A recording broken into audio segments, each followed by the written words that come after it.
Kudasai! Hello, everyone. Yeah, were we live when did we capture that magic?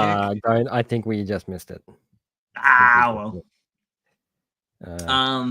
So welcome everybody to episode 88 of Read This Way, your local? Yeah, sure. Local dose of manga news and anime news. We'll be talking about some degeneracy that has been added to Crunchyroll. Some amongst other platforms. Yeah, new titles or one shots. I don't think there's actually any new titles apart from the one shots. A couple of covers, some sales numbers and how much people are doing, and our thoughts of the current weekly releases. I have a feeling that it's going to be mainly dominated by anime this time because all the new stuff dropped.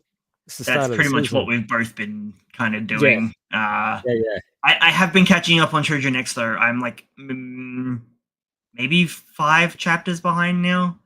I had a bit to catch up on, but it was mostly action packed, so it was good. I was mainly easy to chew through. I forgot to mention that it was just like one big giant fight. That's oh my god. It's not. I mean, spoilers if you haven't read Shoujo Next before. But it's from like last year's release.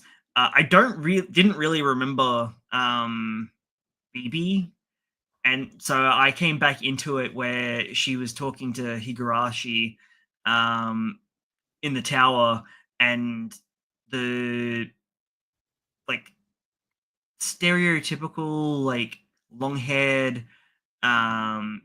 Chinese aristocrat from like way back. He's got like the long hair, but he looks like a weird demon monster. Like at first, with like giant horns, and he just punches a hole through her chest and plucks out her heart. Yeah, that was great. Really cool. Like double page spread. Like Ishida knocks it out of the park. But yeah, I've had like 12 months of chapters to catch up on, which has been really fun. Because the Shoujo Next chapters are pretty chunky too. Usually,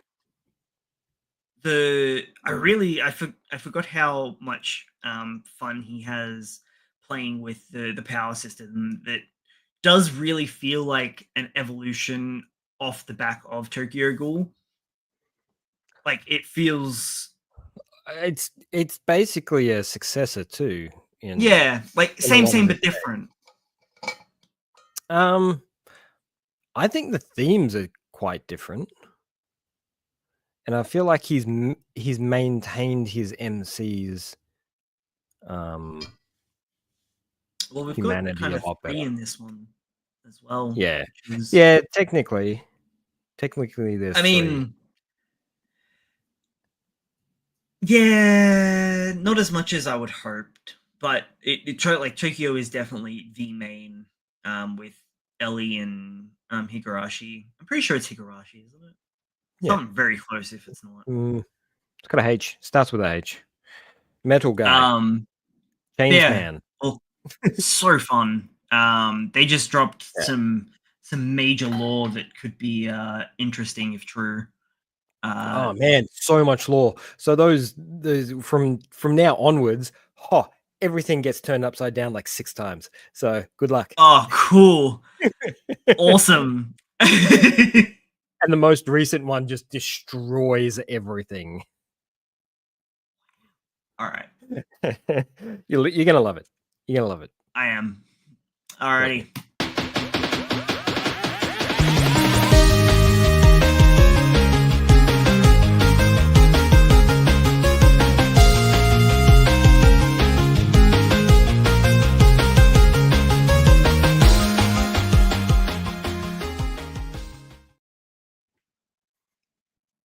And we're back. We're back. What do you want? Kagurabachi has been nominated for 49th Kodansha Manga Awards. Well, that makes sense. Yeah, I don't know. I guess they are like the nominees are open across the board. It's not just Kodansha products. They're just the ones hosting / sponsoring. Yeah, might just be they're paying for it this year. Kind of like the Grand Prix and stuff like that. So whoever's paying for the like the Crunchyroll Anime Awards that we are totally being sponsored for. God, I wish they would sponsor us. Only because I don't want to pay for. Yeah, I just don't want to pay for their subscription again. I don't know. Yeah, I'd take it. But it doesn't mean I have to like them. I was stupid, but I've got thoughts, and we'll talk about that in a bit because Sony's got a bee under my bonnet, and I'm not happy. I got a whole hive for Sony. Yeah. All right. So in the Kodansha Awards, alongside Kagurabachi, in the boys division, we've got Windbreaker, Fragrant Flowers Bloom with Bravery. So it's pretty much all Kodansha titles except for Kagurabachi in the boys division. We got Versus, which is an original story by. I don't think that can't be one, right? I guess he could be working on multiple things. He is one does. He writes a lot of different stuff at the same time, so he writes more than he draws. We got Orion on the board and Fermat's Cooking. I actually only heard of Windbreaker. Yes. Yeah, same here. In the girls division, we've got some from Katakawa. We've got one from Katakawa. The rest is Kodansha. So we've got a story about meeting your soulmate, the sacred bride, fall in love, false angels, and so this is the Katakawa one. Return to magical school, life after death, starting from the prologue with my ex-lover. However, my liking rating is 0. My God, that has to be based on that's a title. And then Stella Next Door. They also have a overall category. Again, all from Kodansha except for one. The one being from Shodensha, which is Stars in the Garden of in the Garden of Woman. Women? It has to be women. I think it's a typo or it's a mistranslation from Google. Under Ninja, To Walk in Space with You, The Mouse's First Love, and His Story. So have a look at those ones. We don't get to see a lot of stuff outside of the Viz publishing, mainly because Kodansha's app sucks, Square Enix's app sucks, all the apps suck, but some just suck less. Yeah, you would hope that they would have learned from Jump's format, Jump Plus, that. But even Jump Plus's format, because Viz is split between a solo Shonen Jump app and their own Viz app, which I believe you have to have separate subscriptions for. Yeah, because the Viz manga app, I think it's Viz manga, isn't it? Yeah, it's Viz manga. Viz manga, it has a whole bunch of different publishers. It's not just Jump. So it's got some Kodansha stuff on there as well. So there's quite a bit. It's annoying. It's quite a bit, and it is annoying. It is very much. But everything's going back to the way of like cable, where you had to like purchase packages and shit. I feel like being here in this wonderful world of Australia that we are, we could just have one app that does everything. Would be nice, because I couldn't imagine there would be too many distributors here in Australia, especially for digital content. There was one that was, I think, before Sony bought everything. That was unfortunately only available in the States, but it combined a bunch of anime subscriptions, so you could only just have the one in the one app, but it like had subcategoried all of them essentially. Yeah. I can't remember what it was called now though, but I think it's dead, so it doesn't matter. Manga Dex.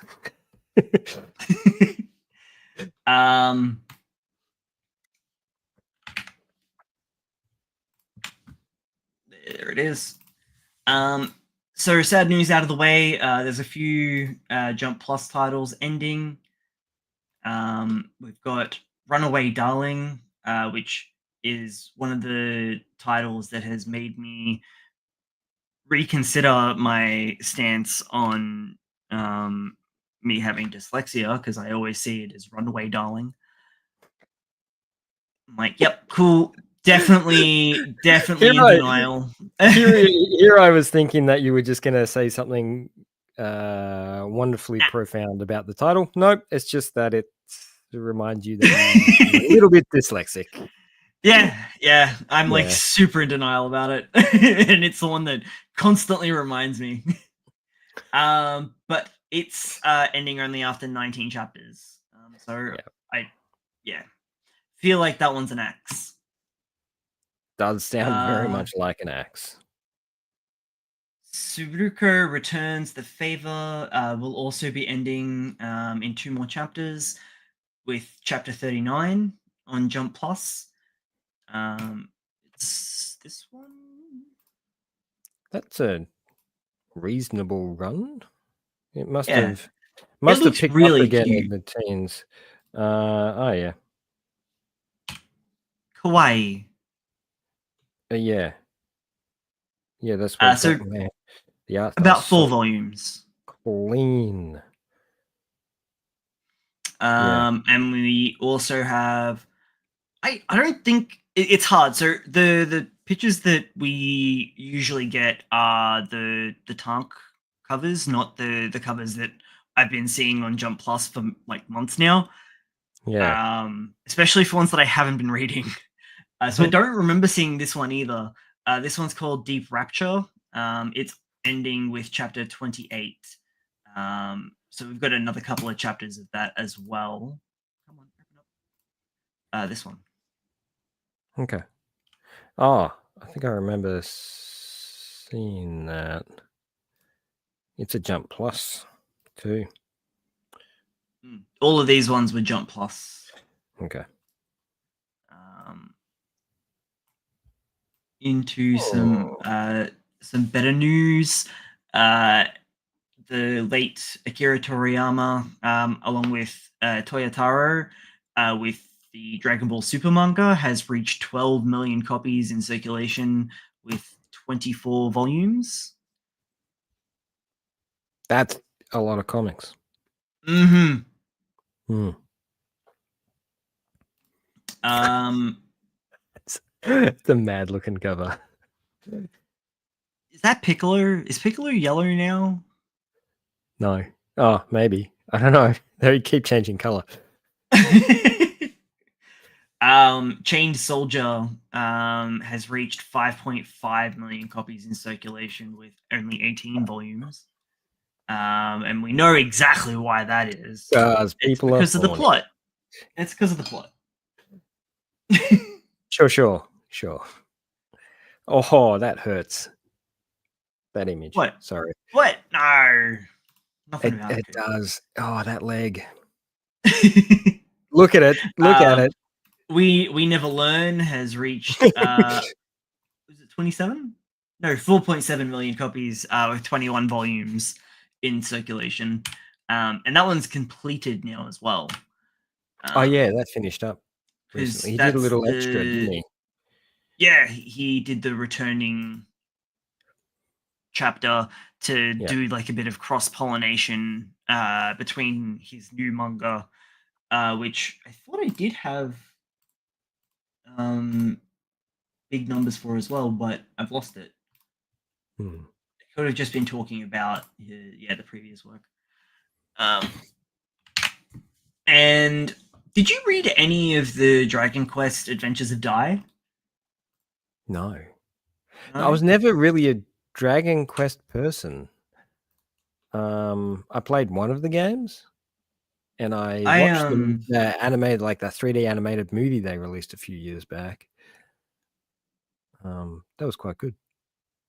Yeah. It's if you like Toriyama for like art direction, and your hero's journey, they vary in degrees of maturity, would probably be the correct term. Sandland's basically same difference, but with even more Akira Toriyama like cranked up to 110%. Yeah, I did prefer Sandland. Had a lot of fun with that game too, but Dragon Quest definitely follows like the hero's journey. I haven't read the manga. I've only played a handful of the games, and never really to completion because I'm terrible at finishing JRPGs because they're gigantic. Not just that, but Dragon Quest is actually quite a challenging series. And chunky. And there's that, but they require you to do a lot of grinding, and I'm just not a grindy person. Once it starts demanding you go up, 10 levels before you can continue with the story, I'm just like, nah, sorry, I'm not down for that. But there is some fandom behind the manga. It sold 1.6 million copies with 12 volumes in circulation. Great. I didn't realize there was 12. We've actually got it at the bookstore I work at, but we've only ever had volume 1 in, so I just assumed that it was a very short run. But there are very odd stock size as well, because I think they might be full color. Really? I'll be wrong about that. Yeah, don't quote me. They at least have they have a significant weight to them. Yeah. But yeah. We also have. Is it Toriyama artwork on the inside, or is he just doing the covers? Yeah, I don't even think he's doing the covers. I think it's just inspired. He's just using his art style. Okay. Yeah. Cool. If I give me 1 second, because I think this is wasn't the 3D movie also Adventures of Tai? I believe so. It was fascinating, the movie, because it followed a hero for the first half, and then it switched up halfway through. It was a fascinating plot twist shift that they did. That's interesting. I might have a look at that. Intriguing.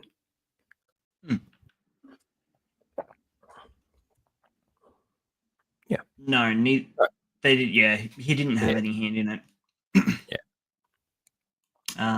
We got My Hero final season key visual, which will start broadcasting in October.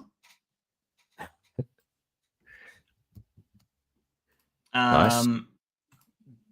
I got around to watching Vigilantes. I am so happy with it. It was really good. Gorgeous. It was translated really, really well. It feels like a cartoon, like a comic book in motion, like with all the onomatopoeias popping up everywhere. Just and the art style has got that more graphic, thicker line, poppier colors kind of vibe to it. Yeah. The animation's not static at all. It's quite lively animation work in there as well. So it's come across really well, and the humor is just so spot on. I like it so much more than MHA, because it's just more my vibe. That they even did a nod to the original series. Like, they didn't have to mention the. No, I see why they would, but yeah. Yeah, just at the very start there, what was it? Years before, Yeah, does it take place like 10 years before? Not even. I think it's kind of No. like 4 or 5. So it does Yeah. actually directly tie into events that do take place. Specifically, the drug that the Yakuza Yeah. are formulating, that was all backed by characters and events that happen in Vigilantes. And then there's some tie-in towards which won't be in this season, but towards the end of Vigilantes, which tied in towards the end of My Hero. Like I think this just before the start of the final war. Oh, okay. Yeah, but apart from that, yeah, it's relatively separate. It feels, because it is Vigilantes, but it feels more grittier, more boots on the ground. I And mean, because all the less characters are school life, which adults. is nice. Yeah. Yeah. It's less of that. Although Koichi does mention that he was late for school, so I think he's like, yeah, He's in uni. university. Yeah. Or He does state that he's in uni. oh, I think I must have missed that. I Yeah. knew that it was like some form of higher learning. I just couldn't remember, or if it was like summer school or something. Yeah. No, it's definitely uni. So he's probably 19, 20, I guess. Knuckle Duster is Duster's great. so spot on. His character is so good.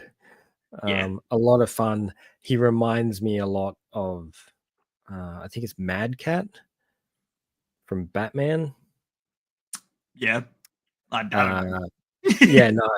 You didn't watch any Brave and the Bold series, animated series? No? He's just like that in the Brave and the Bold Punch series. first, ask questions later. Yeah, exactly. If at all. Exactly. No superpowers, just brawling and all the likes of. He's I believe a mentor of Batman in the early years. Okay. And eventually retires, but he's just an old gruff Knuckles first kind of character, and he's exactly like that. So it's definitely a very fun character, especially with MHA coming to an end. If you are a fan of the universe, this is required watching. Yeah, definitely. It's different enough to make it its own separate entity, but with the same zing and same soul system. Yeah. But yeah, it definitely feels different, but in a good way. God, it's so much fun. And the OP and the ED have such the opening energy. Phenomenal. So good. Got some good openings this season. I've been looking forward to this one, and it hasn't disappointed me. And we're getting a simul dub, which is really nice. Yeah. As opposed to Witch Watch, which is a 3-week delay. That doesn't surprise me too much. No, usually it's 2 weeks, but I don't know. Yeah. That's actually really fascinating because there's 2 streaming services that have picked that up. Yeah, Netflix and Crunchy. Yeah. But and that's the only reason I know, unless maybe it's just on Netflix, because Netflix said that there was going to be a 3-week delay for the dub. So maybe Crunchyroll has an exclusivity. They get a week early. Probably a contract thing, yeah. Maybe. Something to keep an eye on, but I will be having a look at it before then, because I just probably won't be able to. Would have been fascinating if they did their own dub. Then we had 2 versions. Oh, they've done that before. Yeah. I'd be intrigued. I can't remember what it was for. I think it was Vinland Saga, actually. Yeah? I think there's 2 dubs for Vinland Saga. At least season 1. It's weird. Interesting. Yeah. Some more key visuals that you're going to lose your little titties about. July 3rd, we've got this bad boy coming back for part 2. Dan to Dan. Yeah, of course I'm going to lose it. And you know what? Actually, I'm super pissed because everyone else gets the first 3 episodes in cinema. Yeah, that. Yeah. And we're not. Basically, the entire northern hemisphere is getting it, and we are not. Love that. So you know that means that we're also probably not getting the Rize movie as well. Yeah. I don't know. I think we might see that in some very select. God, it looks gorgeous. Yeah, it is. Is that the same guys as Look Back, or is it Mappa? Wait, who did Look Back? I thought Mappa actually, got a hands on everything. 1 second. This is true. They did. They did do. It just doesn't look like a Mappa film. That's all. But we also have a second key visual as well.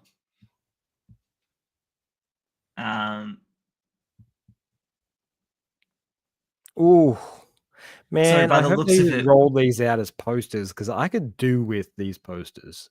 They look amazing. So it looks like this is going to cover the Evil Eye and up until the alien invasion, because of at least the training arc that Okarun has to do, judging by the portraits of classical musicians. Yes. So the first 3 episodes cover the Evil Eye. Really? I suppose, it's not. It's a pretty enough. That's enough. It's a high intensity arc. Well, also we had like the previous 2 episode and a half introducing into the actual town. No, it's not. It wouldn't need that long. So that would make sense as to how much it's going to cover. Plus, it would balance out well. Arc 1, like part 1 of season 1, having mostly yokai, and then part 2 doing mostly alien invasion. That'd be pretty well balanced. Yeah. I'm enjoying the split seasons. I just kind of wish that both Sakamoto and Dandadan had a better ending point, because it just is so jarring. It's just, and we're done for the season.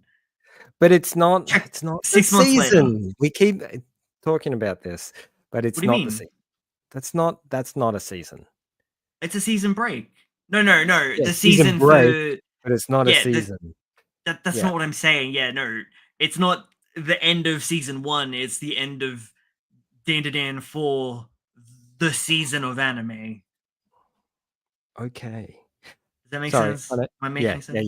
Yeah. I know what you mean, because they're split into 4 seasons throughout the year. The groups of anime. Yeah. Blocks. Yeah, seasonal, not the seasons. Yes.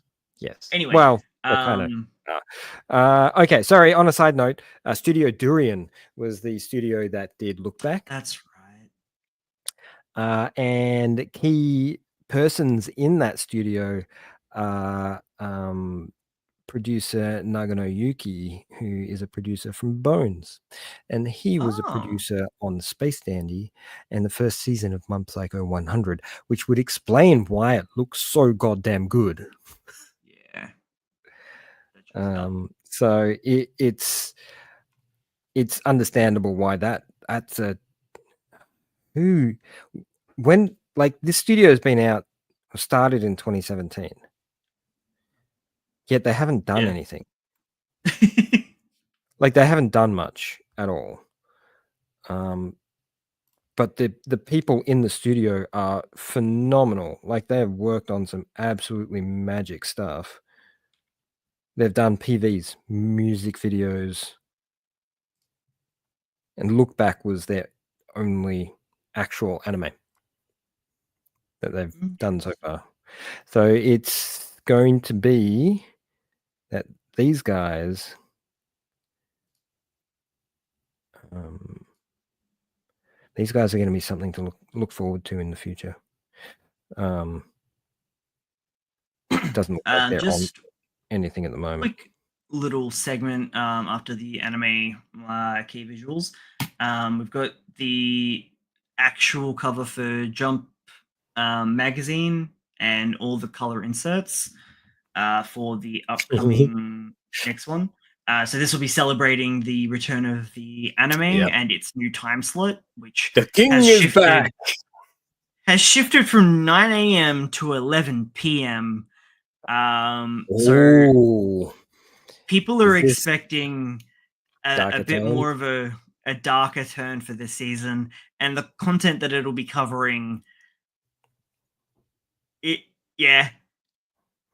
I'm not holding my breath because it's still One Piece, but it could be really, really good. And while I don't condone this, I would recommend, even if you don't watch One Piece, to check out the Egghead Island arc, because they've done some really special stuff with the anime in recent years.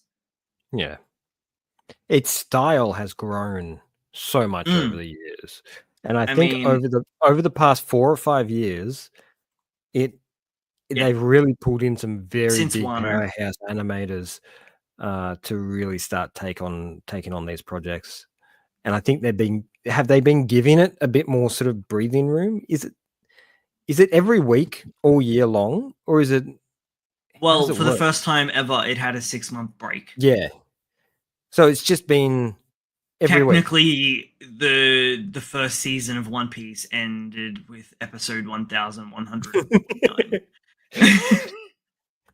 Technically, because it never stopped. Yeah.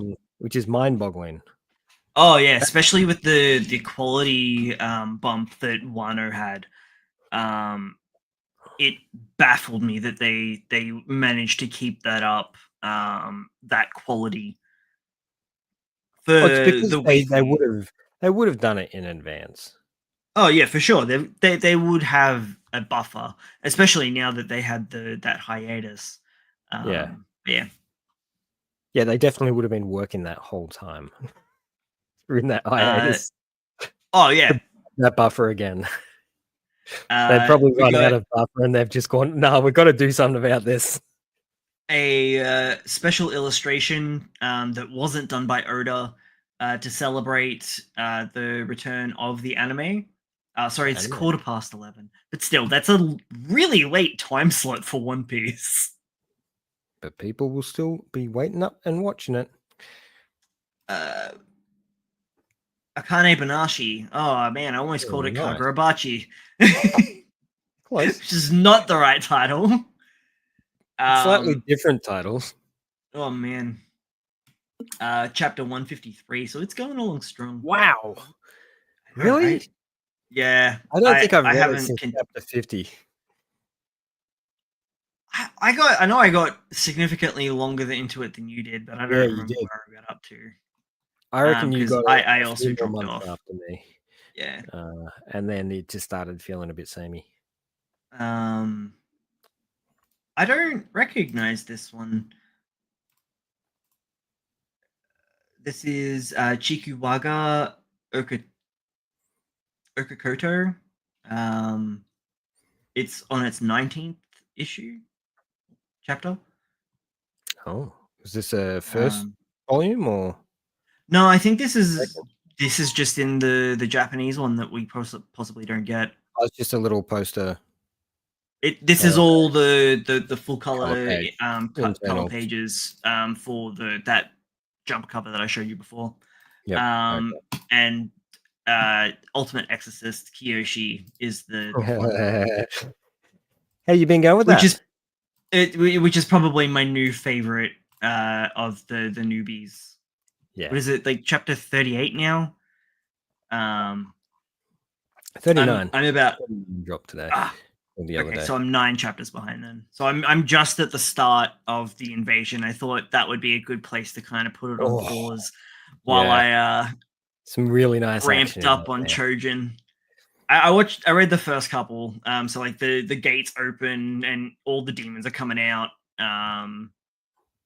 I loved the designs of all the different yokai and demons and stuff. Demons, they're not yokai. But I mean, there was a lot of bleed. Yeah. Well, it covers a lot of ground in different directions. And it doesn't do everything 100% conformed, Because you say demons because it's got that kind of religious Christian overhang over it, but then it also relies on a lot of Japanese mythology and that side of things as well. So it's got like this weird twist between a lot of different things in the world. So there's no real defining they just use the blanket term demons. Yeah, they say demons, but I think that might be a translation thing. And they just say that because it's easier than trying to explain to people the difference between this and that and all the other things. If at all any. But I'm marking it as the new Bleach. Yeah.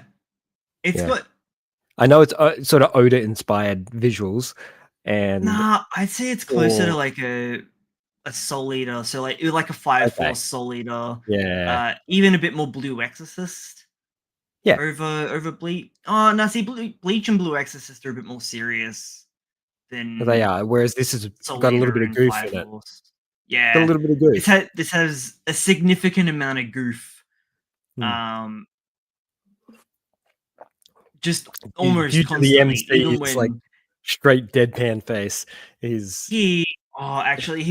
I'm loving the strong but really meek protagonists at the moment, like in Snowball Earth. Like they're really powerful, but their social skills are nothing. That's because they've had to spend all that time getting powerful. Getting strong. Yeah, they haven't had the time to socialize. So it is an interesting little key factor that they've picked up on that's coming about at the moment. Makes them a bit more three-dimensional. I did actually manage to get my hands on some interesting numbers. Shueisha's highest initial print runs from April to March 2024 to 2025. Surprising no one, One Piece is leagues above everybody. With 109 volumes, the initial print was like 3.2 million. Jujutsu Kaisen with 30 volumes, 1.8. Spy Family 14, which 1.3 million is insane. Pretty good. Because its next one after that is Hunter x Hunter, 38 volumes at the same amount at 1.3 million. Yeah. So big discrepancy there. Look. Hunter x Hunter's been around for a long time though. True. So anybody who's pretty much wanted to read it has got it. And it's only really getting the new readers that are starting to jump on board because of Solo Leveling. You just can't go a week without taking a stab. I can't help it. Just gotta stab it in there a little. Kingdom 72 volumes. So we dropped from the millions now into 930,000. My Hero Academia, Oshinoko, Kaiju number 8, dropping around to 500,000 with Kaiju number 8 and Chainsaw Man. Then dropping again to the 400,000s with One Punch Man, World Trigger, the new spin-off manga for JoJo's, which only has 3 volumes but has done 340,000. Dr. Stone, Dragon Ball Super, and Real, ending with 250,000 copies. Now, so from 2018 to 2025, the growth is kind of interesting to look at. One Piece, it seems like they always, regardless of how many volumes there are, print 3.2 million copies of One Piece a year. But how do they? Yeah, I guess they just pick a volume. Oh, they'll pick a series of volumes, I guess, and print. I guess reprints, and they'll balance out what they'll print out the new ones, get up to a certain level, and I guess because so 2018, there was 92 volumes, but they were still putting out 3.2. Flash forward to 2025, 109 volumes, the exact same amount. I just want to put things into perspective here. It's 32 million books. Could you imagine the manufacturing required to do that sort of volume of printing, binding, cutting, and output is just... They must have a factory just for One Piece. I wouldn't be surprised. And I think that's just Japan alone as well. Yeah, it would be. So that number would probably be 3 times larger if you're looking at the global. Jujutsu Kaisen steadily increased its numbers. New season coming out. I only have numbers from 2020, when they had 15 volumes out and they were printing 1.5 million copies, ramped up to 2.1, and then dropped back down, leveling out at 1.8 for the next 3 years. So it's kind of interesting how they kind of gauge it, especially with Spy Family. You can tell when the popularity really kicked off. So they had after 3 volumes, there was only 400,000 copies. Yeah. The next year, with only 3 more volumes, it ballooned to 1 million, and then they consistently put out around about 1 to 1.5 million copies for the next 3-4 years.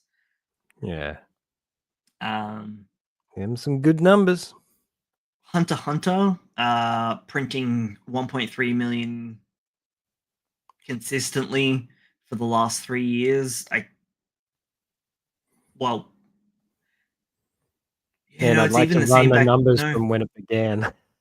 Only up until 2018 do I see, but even back then, because over the 2018 to 2025, there's only been 2 new volume releases. Yeah. So it'd be interesting. Kingdom relatively consistently across the 1 million mark, and then everything else doesn't see. So those are the top 4. Even My Hero Academia doesn't crack 1 million prints in a 12-month since ever. No? Well, going back to 2018, there's 22 volumes. It could have peaked in the millions, but let's face it, I think My Hero is more popular overseas than it is in Japan. Yeah. Because I think it appeals more to the American audience because of its even Dragon Ball Super has format. Yeah, that's kind of strange to me that Dragon Ball Super only had a peak of 300,000 copies printed. Oh, sorry, 340,000 copies printed back in 2020. And then it's dipped down. But so those are pretty much regardless of what anyone's saying, the amount of copies that are being printed, at least, the cash cows for Jump are One Piece, JJK, Spy Family, Hunter x Hunter as well, I guess, and Kingdom, which is bizarre that Kingdom's only being localized now. Yeah, I think they might have been concerned that it's just not interesting enough for us. Yeah, because it's a history series. Yeah. No. So. But it's interesting to see some of those sort of numbers. The in terms of the Shoseki ranking, so this is actual ones sold, and just from the main Jump ones that are in the magazine currently, I think. The amount sold has been slipping over the last few days. I don't think it's anything to worry about, but I'm more interested because I only get to see the ones that are leaked from the Shonen Jump side of it. I want to know what's replacing them. So, like, you had Akane Banashi at number 10. I want to know what those other 9 properties are that are ahead of Akane Banashi. So, like, we've only really got. I'll show you quickly here because I don't want to spend too much more time on this. But 10, 11. Oh, so it doesn't tell you the top 10. No. And then so that's April 4th. You see a quick little, just a little slip. And then April 6th, everything kind of drops significantly, especially like Sidcraft and a lot of these ones down here. Wow. I want to know what's ahead of them. And I don't know if that's something that we other brands. Yeah, I don't know. Well, it's got to be. I don't know where to look either. That's the other thing. Yeah. They're only going to output what titles they have there. Last little bit of news. There are 2 new PVs for Hima 10. One of them is Hima 10, releasing its 3rd volume. I will link it in the chat because I don't know if it'll flag us for copyright. Yeah, but that's not a bad little series. Have you read any of it? No, I need to read more romance. It's cute. It's about a guy who has a job cleaning. He's a cleaner, so he goes to people's houses and cleans their houses and does odd jobs and stuff. And one of the girls in his class kind of accidentally hires him because she doesn't know it's him. She just hires a cleaner to clean her house, and that starts the whole thing. Oh yeah, she's like some famous person. Sort of like a grown-up Horimiya sort of vibe. It's kind of almost what I'm getting. Almost, except he's an actual employee. So he only goes to her house to actually clean stuff. But then a romance blossoms? Of course. That's, that happens. Right. And then you get other girls in the class that start hiring him to clean their houses. And, the story continues. After what I just said about the whole, like, possibly getting copyright stricken, I'm going to risk it for this one. I'm going to do it in, like, little snippets and no audio because I just want to gush about my new favorite series. But if you want to watch it with the audio and everything, again, in the chat.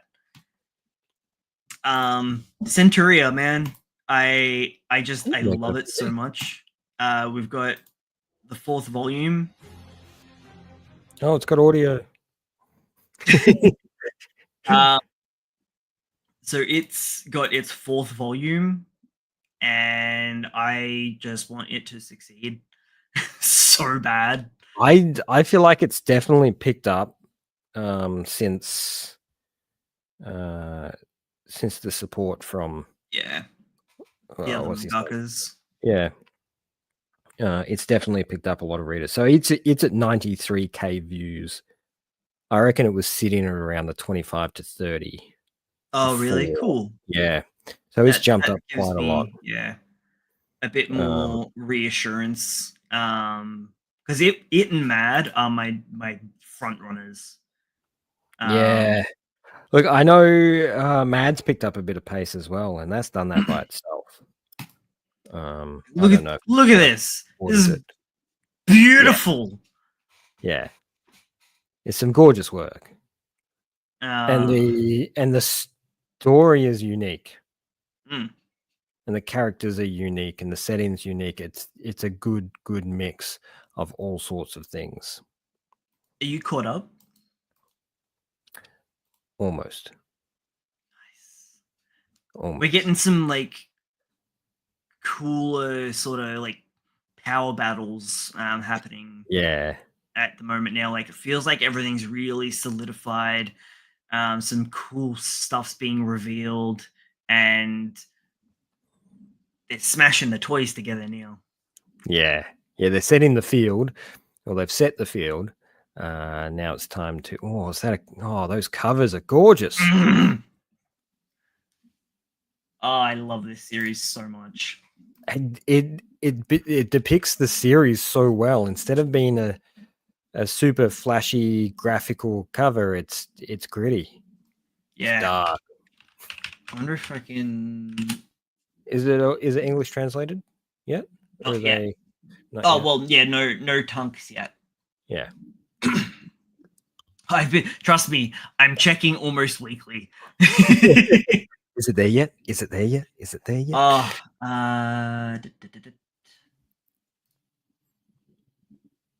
So the middle volumes, I feel are aptly colorful, but yeah, but they're not like graphical colorful, if you know what I mean. There we go. Kind of sketchy and painterly sort of finishes. It reflects like the tone as well. So, God damn, he's so feminine. Yeah, I keep forgetting.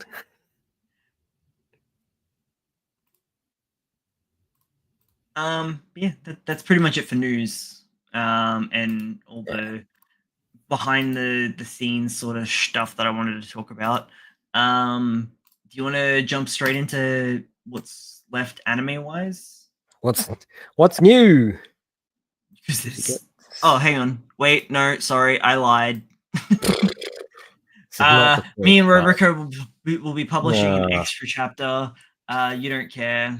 I should. It's a big time series that everybody in Japan loves. I think it's tying in for the movie that they're getting soon. Okay. See, I had all my news organized this time, but I lost a window. You lost a tab somewhere along the lines. So this is one of the new series. One of the new one-shots. So the mangaka behind Goze Hotaru will be publishing a new one-shot called Black Company Time Leap. Sounds like a lot of fun. Yeah. Anything to do with black companies is going to be super fun. And time travel. Maybe. I just assumed from there might be something else. I just expect that it's going to be depressing because I feel like I predict it'll be depressing at the start but become inspirational. So that's the only sneak peek that we've got. Yeah. You confident about that? Yeah. As long as it doesn't show that he really loves his dog at home, we should be right. All right. And this is the Sid Craft Love is a Mystery crossover with We Never Learn special chapter, which is available, but blah, blah, blah. Which is already available on Manga Plus, and it's commemorating the first volume of Sidcraft. I kept reading and my brain broke. Yes, it did. Now that's all the news I got for you. Anime ahead. Rightio. So I went on a complete binge this week. You did a bender. I don't think I did as much as you. No, I actually gave myself a headache for 3 days. So, bro, over the week, over Saturday and Sunday, I think I watched collectively close to 8 hours of series and movies, and I went to the movies as well. So it What did you was watch? pretty. I went and watched Black Bag. I don't know what that is. No, everybody tells me that. They're like, I don't know what that is. It's I a was brilliant. expecting you to say It Minecraft. was brilliant. It was really, really good to go back to the cinema and watch a proper adult film, with adult themes, not adult film. That's a different film. That's going to tie into what we're going to talk about at the end of this episode. Yeah, when we get a little bit closer to the end. Well, did we want to start off with the elephant in the room, or What's the elephant in the room?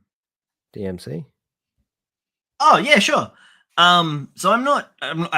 They all have dropped, but I've only watched 3 episodes so far. Yeah. I have seen mixed reviews online. I have my own thoughts. And that's what we're here to talk about. What are your thoughts? I enjoyed it. I didn't think it was that bad. It was kind of what I was expecting. Yeah, same. I didn't go in expecting too much.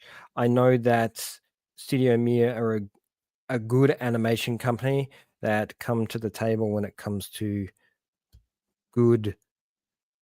So this is something I noted like really early on in the series, is Mia always really good with composition. Yeah. And I've seen so much stock standard ordinary composition over in this year so far. It was just so refreshing to see snippets and camera angles that you would not normally see in anime.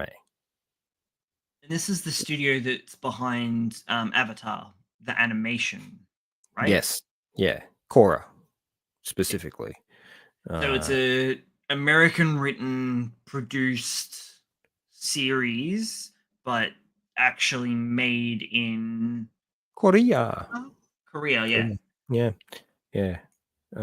So I wasn't 100% sure if it was Korea or if it was outsourced to one of the other Southeast Asia countries. No, that's definitely a Korean company, that one. So it's done a very good job at holding up the cheesy early 2000s action genre. Oh, and my god, have they gone heavy into the 2000s nostalgia with its soundtrack. Yeah, it is all 2000 soundtrack, with all the, and look, I know that everybody was hanging on the Rollin' for the intro. It kind of fits. Is that a smashing intro or what? Have you The watched the whole thing? it still feels weird because it's because I know, but it matches the does. animation and everything so well. The OP animation style is gorgeous. Yeah, if the whole thing was like that, I would have been like, but it can't hold up. You can't do that an entire episode, and people will have an aneurysm. They did the Witcher movie. Oh wait, so they did the 2024 Watchmen? Didn't watch it. Yeah, it didn't vibe with me. It was weird. It was so slow. Yeah, that's because the comic is slow. Yeah, I know, but also the art I felt was a bit jarring personally. Yeah. It didn't gel with me, so I couldn't really do more than the one episode. Well, they worked very hard on making it look like the comic, essentially. Yeah. So that was the whole reason of it. But they did a good job at doing that. I get that you didn't enjoy it. It's just not your cup of tea. I really wanted to, though. Because the movie was really good. Like, the movie was good.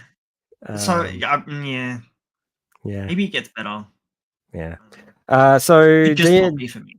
DMC's in its entire. I've seen the whole thing. Have you? So I've loved everything DMC from game one. Even though I didn't really get to play much of. This is how old the series and I am. When you say game one, you mean game one? Yeah. Yeah. PS2. Okay. Yeah.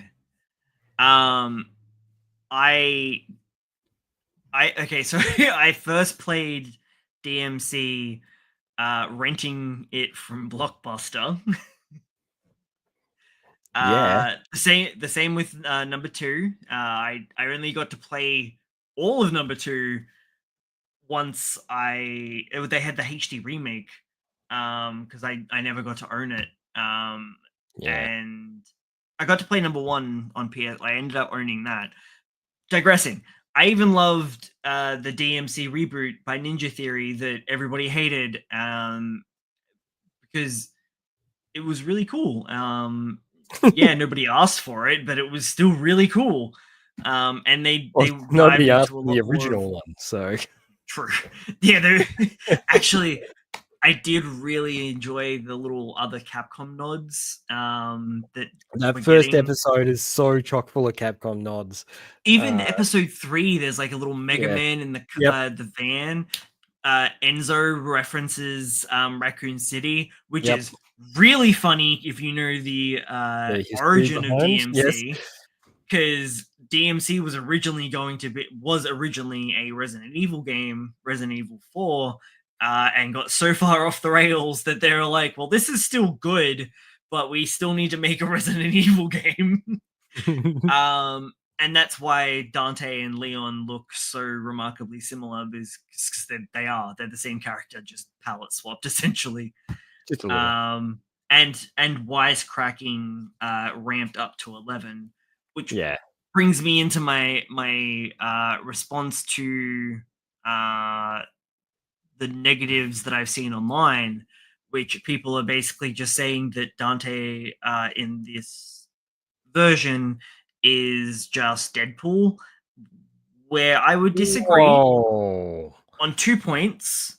One, he's always been a wisecracking mercenary that kind of shared a sense of humor to Deadpool, just because of like the darker tone and the hyper regeneration. Plus, he's always been like, they're both wisecracking. The big difference, though, there's no fourth wall breaking. No, and the wisecracking is different. It's not driven by sarcasm. It's not driven by he's more like wisecracking, like Spider-Man. That's more like it. He's more just doing stuff because he thinks it's fun or funny, or that's just become his persona. And it's described so early in the series, like that first encounter with him. He's like, normally I got a line here, but I can't think of the line. And the line was so bad. It was so bad. And all of his lines are so bad, though. I feel like they've written good lines, and then they've gone, no, that's got to be worse. We've got to make this worse somehow.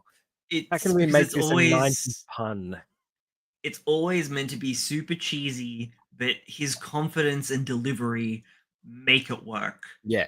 And Johnny Young Bosch is killing it as Dante, even though it hurts my brain because he voices Nero in the games, which is Dante's nephew. It's I'm almost over it. It's still a little jarring.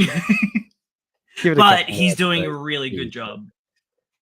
He definitely does. I've got my theories. Obviously, I'm not done yet, so I can't voice my theories without you potentially giving something away. The only thing I'll give away is that this is the beginning. Yeah, I was going to say, this can't. There's no way that this. This is like the intro. It was really cool to see Virgil so early on, even if it was just a shapeshifter. Yeah. Question: is the demon hunter chick this universe's version of Lady? Yes. Okay. Because I was seeing the similarity, but like if so, drastic change, which I'm okay with, because it feels like its own. They had to do something, and I like it when they do this. There is a point where, yes, they've got to be a little bit faithful to the original source, but at the same time, I want to see something new. Yeah. I don't necessarily want to see the same thing regurgitated in a different format. So changing things up slightly is not a bad idea. We already do have like the 20. Oh, shit, when did it come out? 2007 to maybe 2006 anime. Oh yeah, yeah. Which is maybe a lot darker and more serious. Yeah. Oh, it's 2007. Yeah. Which was a Madhouse? Was that a Madhouse production? That's the new one.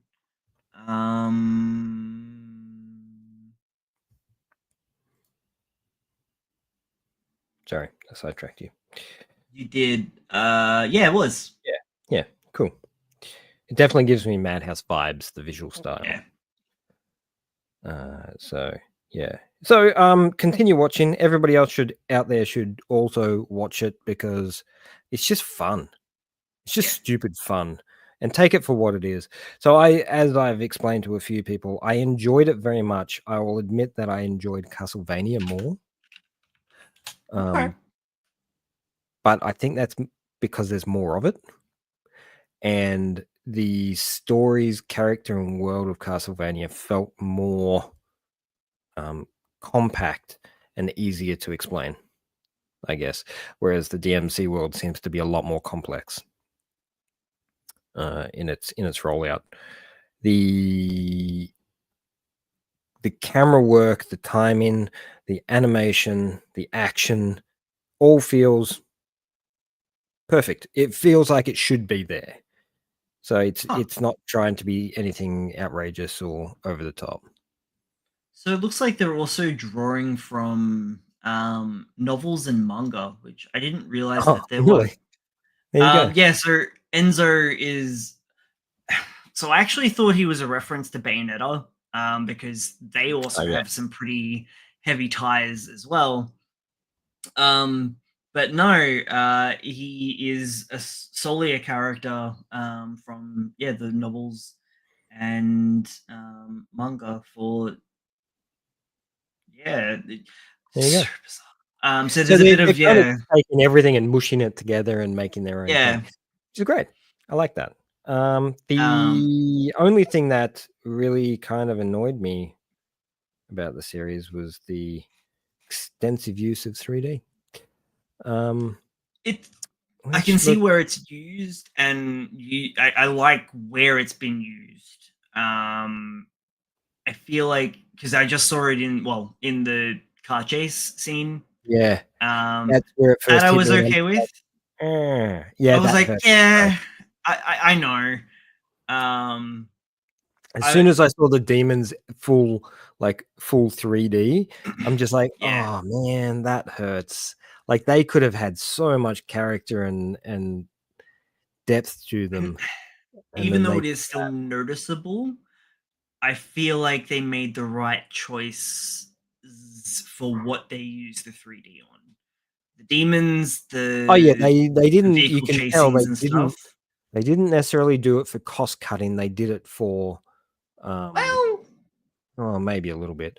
I feel like it was, but also the thing I've noticed with 3D in like these sort of products is that it works with nearly everything but humans. Or at least it works better with anything that isn't human. Because as soon as you go human route, it gets a little uncanny valley because it's too perfect. I can just spot it. It doesn't matter how good it is. I can just spot it. Unless the style is very poppy. Yeah. So if the style it works for things very, very pop-like in color, it gets hidden a lot more. But when you have stuff that's gritty or dark or is clearly defined, it's harder to get away with. So in the sense of seeing everybody's favorites, cars, horses and carts, I just remember the really bad one from like the last couple horses and carts are really hit and miss. That one, I wonder if they used they now use the same one for everything after the previous instances. It's become such a big cost cutting function amongst animation now that you can't watch something without it being in there anymore. It's in there. I can't get away from it. Doesn't mean I have to like. Real quick before we move along, do we get how many other sort of characters from the games show up? Do we get like any Triss, Mundus, Nero, or is it pretty much just I'm not going to tell you. Do you have any that you surprise? Any that you hope that you'll see in season 2? I would like to, of course, see his brother turn up in season 2. Hopefully, we'll get that happening. Of course, they mention it. They talk about his background and all that sort of stuff. I think the villain in this one is going to be hard to top. He is a reference. It is the same Enzo. Okay, there you go. So apparently Enzo also is referenced by Kamiya in Beautiful Joe and Bayonetta. Yeah. Yeah, okay, cool. I remember, like, I was watching the first couple episodes and they're talking about Enzo. I'm like, I'm pretty sure there's no Enzo in DMC. The only one I know of is in Bayonetta. Oh, could you imagine a Beautiful Joe anime? Oh, that'd be so good. I know that it won't happen because like Kamiya had nothing to do with this anyway. But it'd be so cool if like this became like an intertwined universe between like Bayonetta, and maybe even I think the Beautiful Joe and Okami series are all technically connected, but I don't see how those would work. But Bayonetta and DMC would work really well.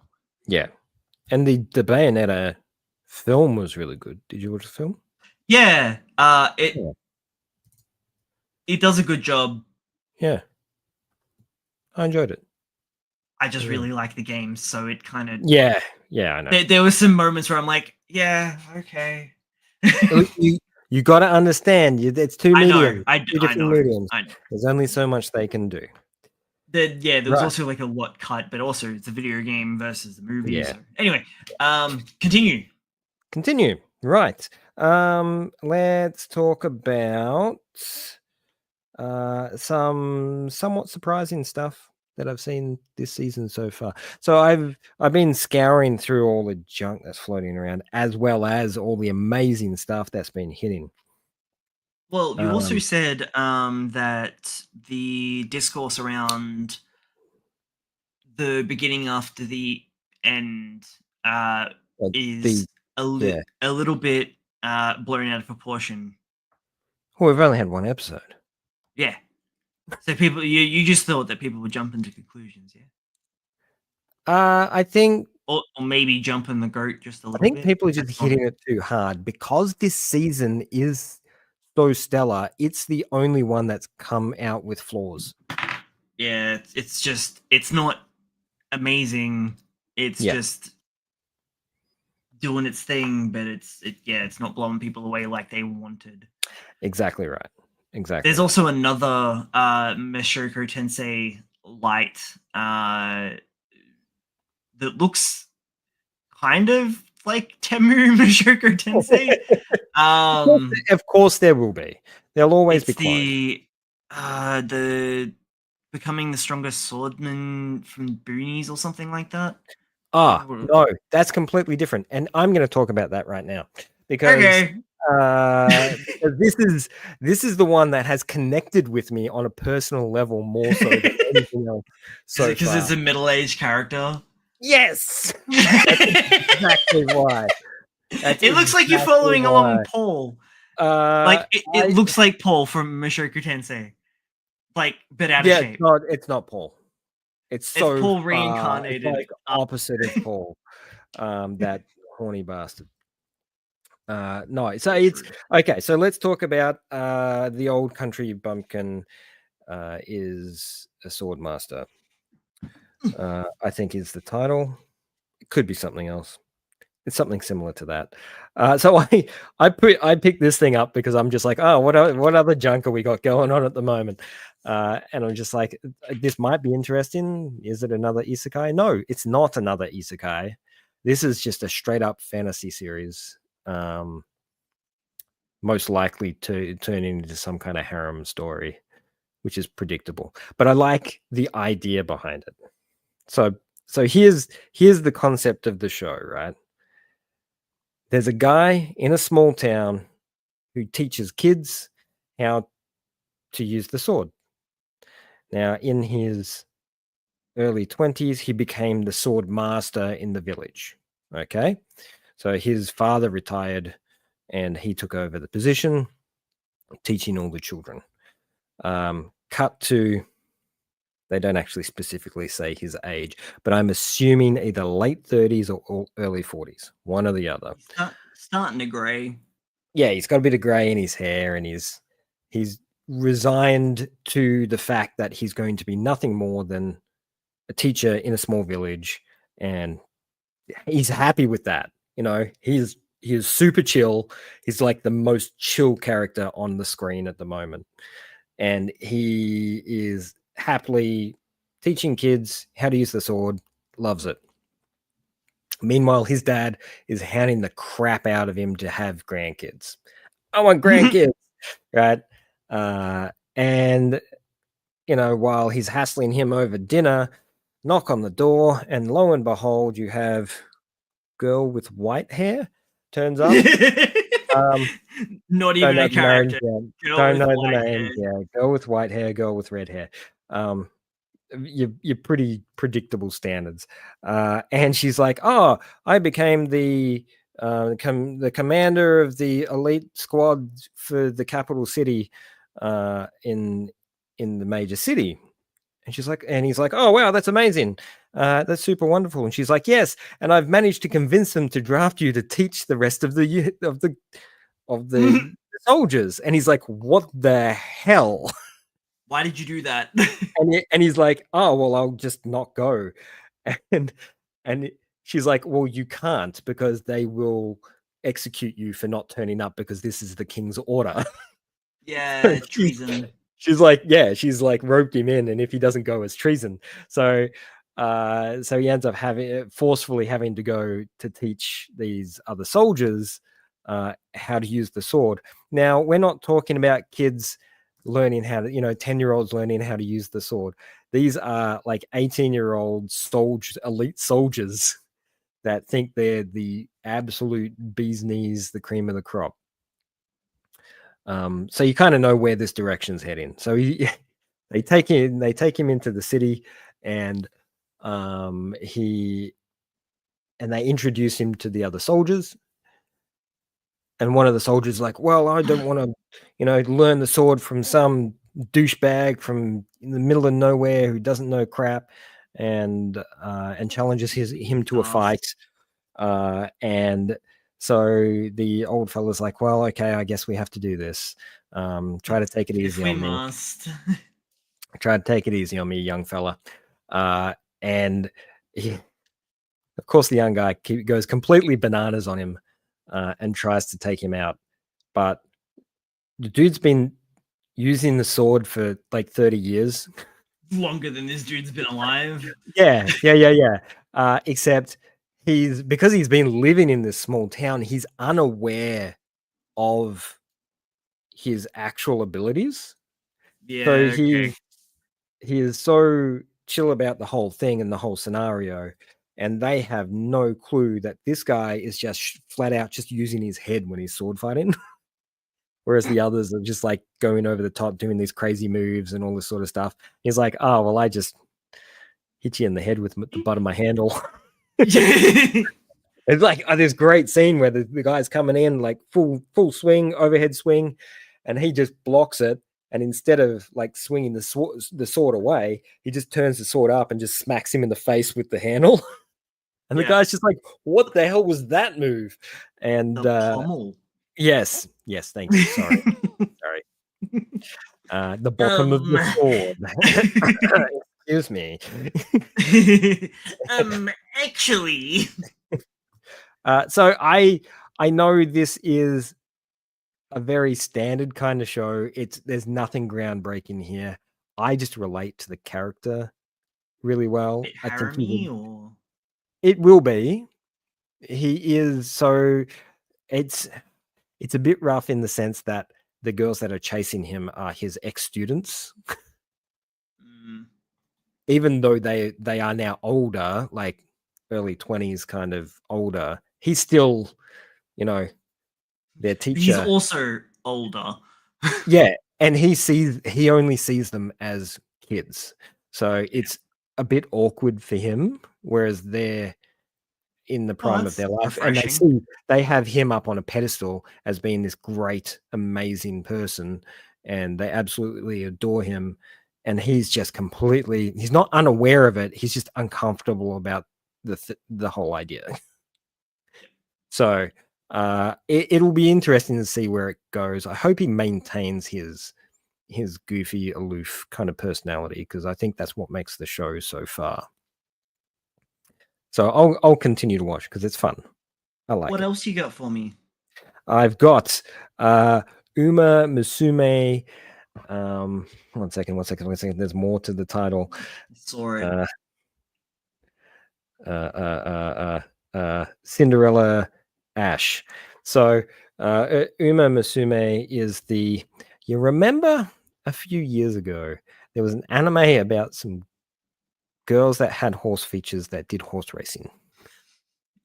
Yes. You know about this one, right? Yes. Yeah. Okay. So I knew that this was it was a long shot.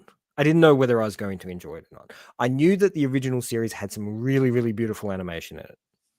It's produced by Cygame, which I believe they're a studio that started off doing like intros for video games and stuff. Okay. And they've gone to doing full scale anime. So the original series is about all like the high grade races, the pinnacle point races in the national groups. Oh, it's a continuation of the horse racing one, right? Okay. Yeah. Well, I think it's actually, I don't know if it's a continuation or a sidestep. Yeah. Like it's a spin-off. Well, same universe. Same universe. It's not a different universe. Cute horse girls racing. Yeah, essentially, except they don't actually look like horses. They've just got the ears and the tail. The rest of it's girl. So sure. There's no weird horse stuff going on. Yeah, no, that's not weird. No, look, okay. So in the world, it's not weird. It's not weird. They're horse girls, and they go to horse academy to learn how to race. Which is what happens here. So it's just track and field, right? Essentially, they just run. They just run in. Which you'd think, like, wow, that can't be that interesting. But you know what? There's been some I watched Prince of Stride. Exactly. It's got a very similar, it actually has a very similar vibe to Prince of Stride, where you are introduced to a character who's actually the dynamic between the main characters is a lot of fun. You have the girl who wants to make friends, but she's kind of awkward. You have the team of bullies, and then you've got the main girl who's completely like devoid of anything going around her with the exception of racing. And then you have the stuck up, I'm going to win it all girl. So there's a full cast, a full array, but the way they interact is kind of funny because the aloof girl just like does the most random things in the middle of the stock standard situations. Like there's a whole scene where they're trying to bully her and you know, they're like, you're gonna have to sleep in the storeroom because all of my bags are in our room and you can't sleep in there now. And she's like, yeah, okay. Like completely diffuses everything that they throw at her. And it's just refreshing, actually. It's a refreshing range of cast, and I think there's more to it than just horse girls. I think there's going to be a lot of camaraderie and friendships and all that sort of stuff happening, which I don't mind seeing on sports series so much. And the action's good. Like the racing is fantastic. The animation does look beautiful. Well, I'm glad, because that's kind of like its whole shtick, right? Yeah. It is. It is a bit. So they have scenes where they cut back and they show the full field of races, and they're of course in 3D. That's your stock standard cost cutting environment. But as soon as the camera gets down close, full 2D, full proper hand drawn material, and it looks beautiful. It really does. So give it a watch if you're into horse girls. If I have to reduce you down to one, what would it be? To mention right now? Because I've got three that I want to quickly rapid fire off that are on my radar that I haven't gotten around to yet. Okay, I'm going to mention two at the same time. Sorry, I'm going to do this. I knew you were going to. No, it's fine. To be Hero X. Okay. Yep. No, I'm firing them out right now, man. I'm doing it. To Be Hero X is a Chinese webtoon series that's been animated by a Chinese group, but produced by a Japanese producer or American. Oh, wait a minute. Might be Japanese. It's a big melting pot of creatives. One of those ones. Yeah. Now this thing stands out like crazy because it's kind of like if Arcane and Into the Spider-Verse had a baby. The animation style is just insanely good. It's mainly 3D driven, but it's not 3D trying to be 2D. It's full 3D in a very Arcane painterly style finish. But they use 2D to accentuate a lot of the action and special effects. So instead of doing the special effects in 3D, they've done these cool 2D effects. Like when there's smoke rising off the characters, that's all in 2D instead of 3D. Or if they're doing a big flashy punch, they take the 3D out and they put the 2D in to put the impact frames in and give it that real sort of vibrant volume to the work. It's a really, really amazing mix. The story is intriguing. The idea is they have these special gears that they wear on them, tools that provide them with power when they are trusted. So the more people that trust them and believe in them, the more powerful they are. So, of course, celebrities are very powerful, or the celebrity heroes are way more powerful than the everyday person because they have a broader reach of people believing in them. That, of course, is the same on the flip side. So they have devices for fear. So the more people that fear you, the more powerful you are. So it's got that dynamic. It's very American inspired for a Chinese series. It feels very superhero-y in its nature. But it's on the first episode, they've, typical webtoon styles left you with a cliffhanger on the last. It starts off amazingly. So the first episode is phenomenal, highly recommended. It looks beautiful. This is another one like Supercube that we kind of can't get. No, yet, right? This one is simul-dubbed and is on Crunchy, I think. Interesting. I believe, because I watched it dubbed and on the day that it came out. So it's it's definitely a big player. And the second one I'm going to talk about is the what's the name of it? Once Upon a Witch's Death. Now, this one, actually, I think I heard about that one too. A little bit under the radar. I haven't heard a lot about it.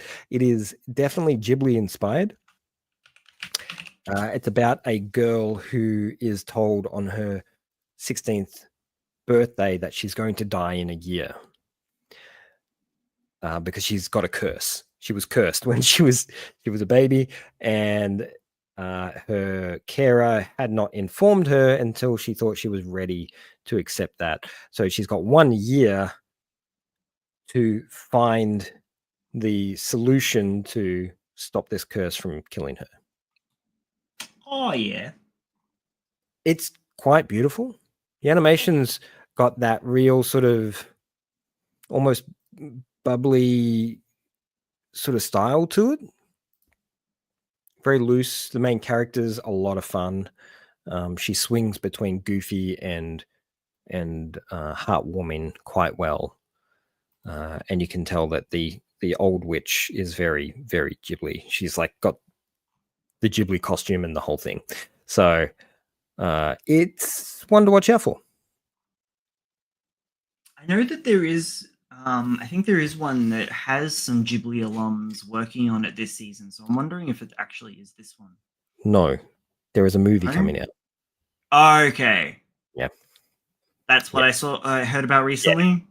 Yeah, there's a movie from that studio that is built up of all old Ghibli animators. Yeah. Yeah. I knew I heard something like that recently. Yeah. Have we spoken about this? This one or the other one? Yeah, the other thing. No, because it's only really just started rolling out trailers and stuff. Right. There hasn't been a lot of info on it. But yes, if you enjoy Ghibli, if you enjoy witches and cute animals, 100%, this is your jam. All right. Brad's recommendations that have no basis because he hasn't watched anything. They just seen trailers and they look really cool. Okay, well, it might be stuff that I've already watched. Let's go. First of all, is Quolong generic romance. Just the opening sequence for this looks absolutely incredible. I've got no idea what it's about, but it also looks a little horny. So bear that in mind. It looks like it's an adult show for adults, not like a grown-up material. Yeah, looks just absolutely stunning opening sequence. Okay, I'll look into it. Now, this one is for all the mecha fans. There's a new Gundam coming out. Okay, so that just dropped. G-Quarks! Is that? I don't know if that's. So it's. I don't know how you meant to say it. G-Q-U-U-U-U-U-U-X. Isn't there eyes in there? They're U's. They're all U's. Yes. Now tell me who produced this. Who made this? Isn't it not Sunrise? No. Oh, who? Yeah, no, it is. Studio Sunrise. And someone else. Yeah, there's definitely someone else involved. Kara. The same ones that did Kaiju number 8. Production IG. No, this one. They must be an in-between. Or like a helping studio. Zappa. Yeah. Oh, wait a minute. Clara? Oh. Kara? I'm a little confused. Okay. It looks like they did work with Evangelion movie. Oh, that's what it is. It's the it's Thingy's animation studio. So they've done some like production work as well, like as producers. Yeah. But they did all the Evangelion movies. Right. What's that one? It's movie 1. It's what's his name? The guy who created Evangelion. Yeah, I've forgotten his name. Yeah, me too. But you know who I'm talking about? It's his animation. Hideaki Anno. Yeah. Yes. Yeah. Right. Okay. Cool. That's even cooler then. Yeah, I've been hearing a bit about this. Yes, because they are quite involved in the production. So this one I'm excited for. I haven't had a mech thing that I've been this excited for a long time. Yeah. I think I remember hearing that there's even some potentially some Gurren Lagann like possibly some trigger like maybe I think the person that did the soundtrack maybe for Gurren Lagann. I don't know. Oh. I remember hearing something. Yeah, I don't know. We're gonna have to deep dive a little bit more into that. And the other one that I'm super hyped for, which I haven't watched yet, is Lazarus. I have. I did watch that. So yeah, I was going to mention this one anyway. So I'm glad that you didn't, and we got to talk about both.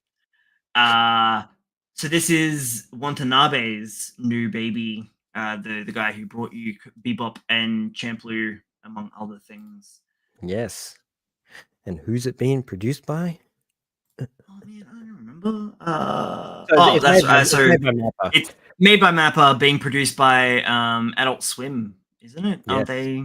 Adult Swim, which is a subsidiary of Warner Brothers. It's Cartoon Network. Yeah, it's crazy. I love the idea. It's also, you can tell that it was animated for English.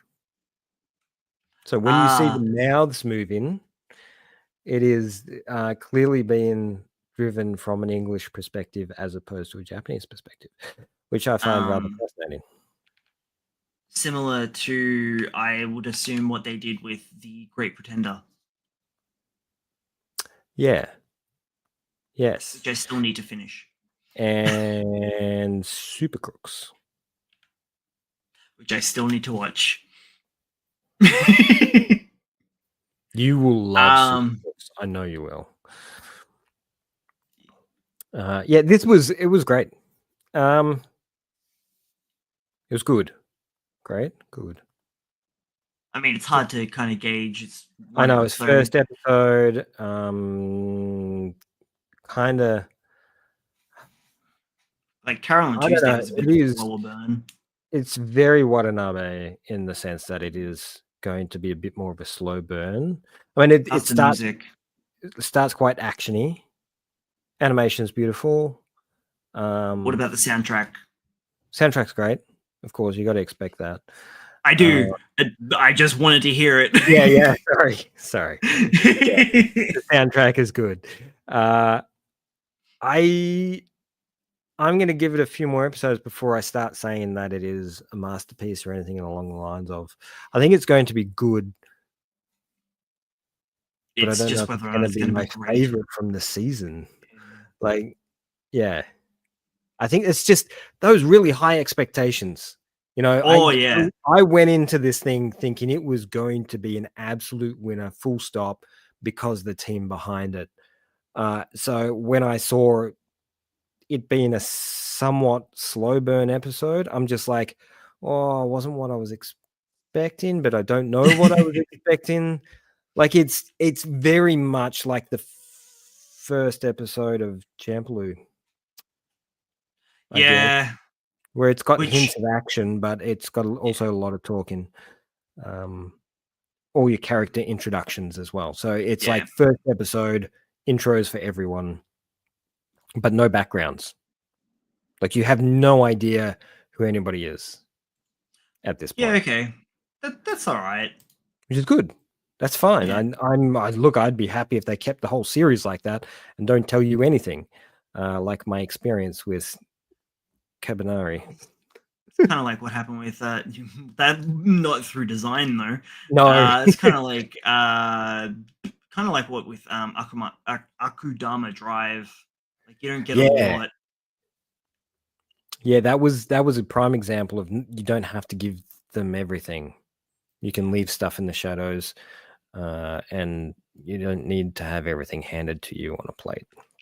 Yeah, those are my three stellar recommendations that I'm sure will hold up till next week. Yeah. Look, I think it doesn't matter what you watch, you're going to be eating pretty good. I feel like this is going to be the biggest dark horse, because between this mech and who's behind it, and Lazarus and who's behind it, I feel pretty safe with those two recommendations. Now, the one that we're going to talk about to wrap up the show, I don't know how much I can recommend it. So this one I saw while browsing through Crunchyroll's newest releases. Sure you did. You did a search for it. Dude, I've never heard of this before. I was like, surely not. Like, I read the description, I'm like, there's no way. Yeah. I heard about it a little while back when they were announcing what. Oh, did you? When they were announcing what was the new season was going to be. I didn't like. I saw the title and I'm like, oh, that sounds like it's going to be a bit of a comedy, as opposed to just a flat out, Yeah.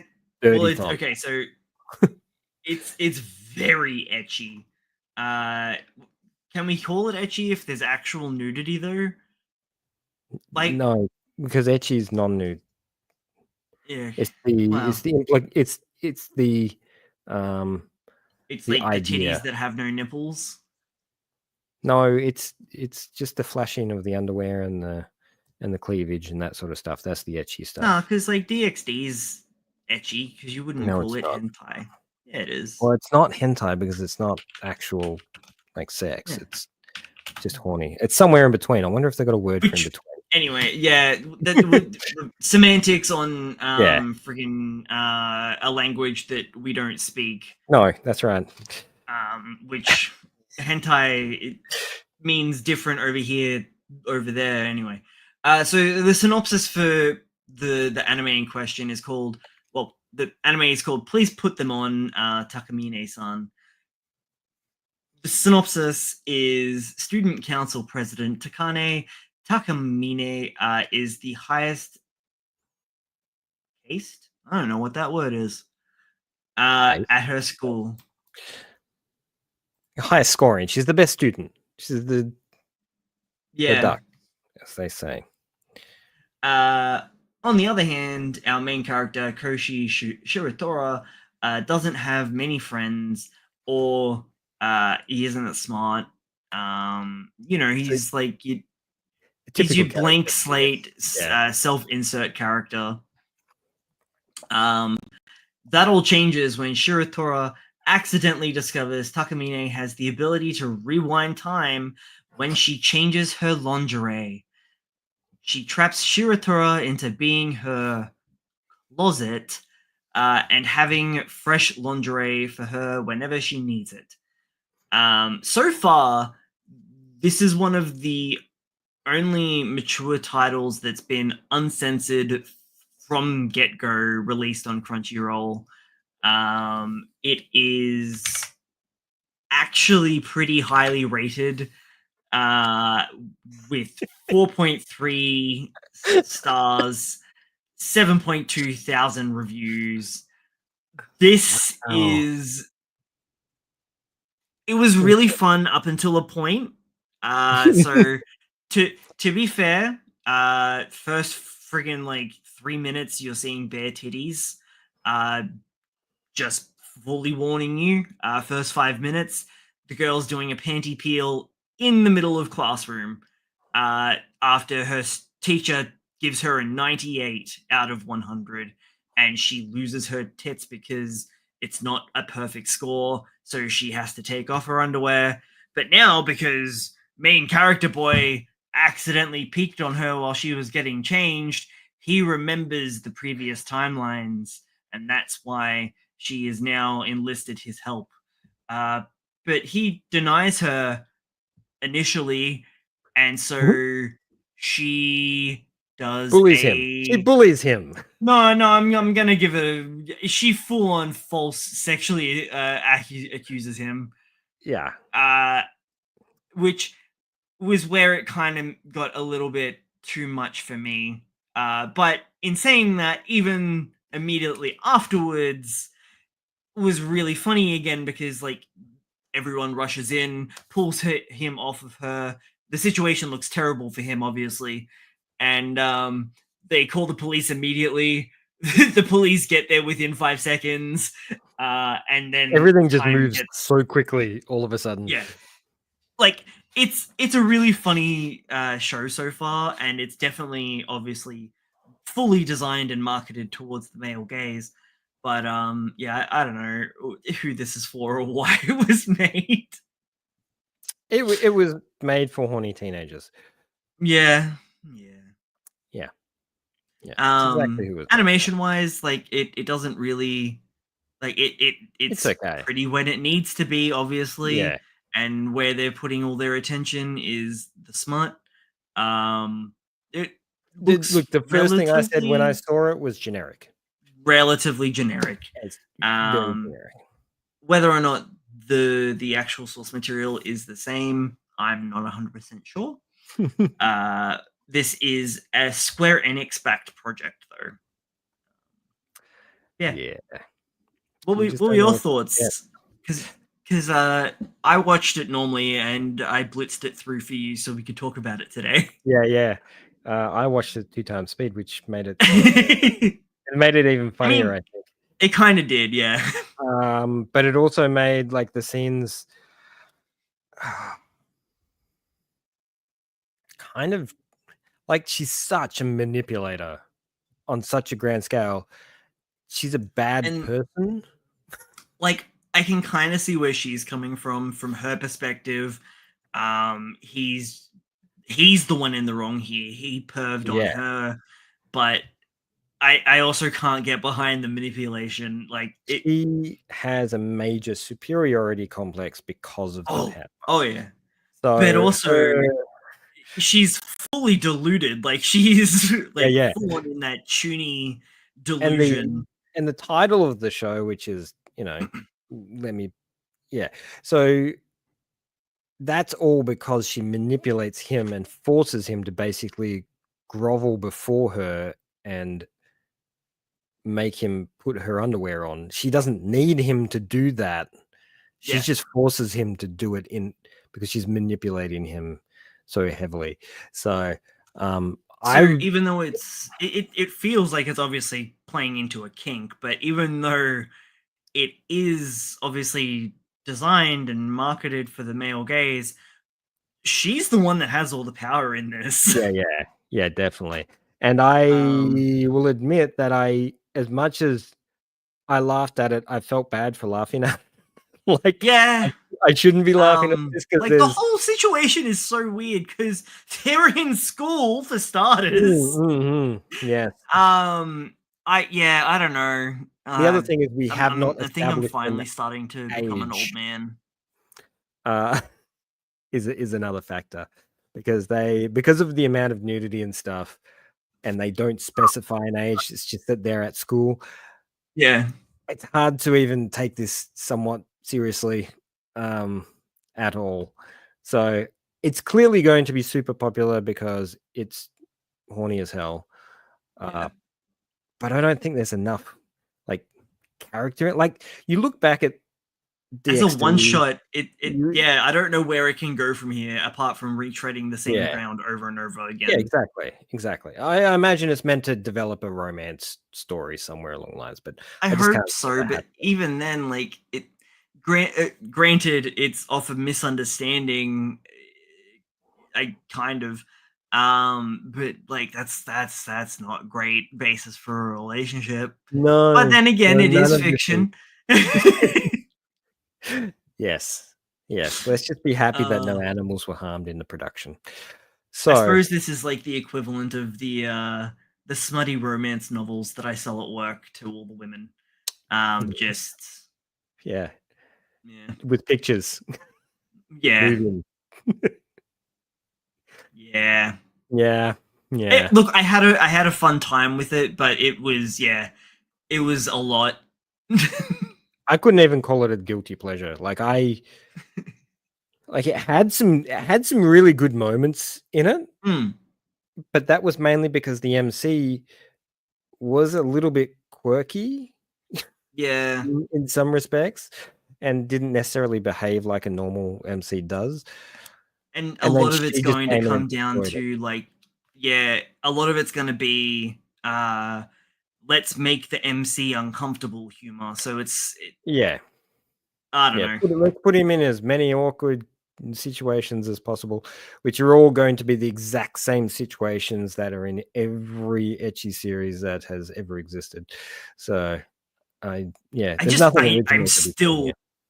still reeling from the fact that she does a panty peel in the middle of class in the time reverts. So why should she care?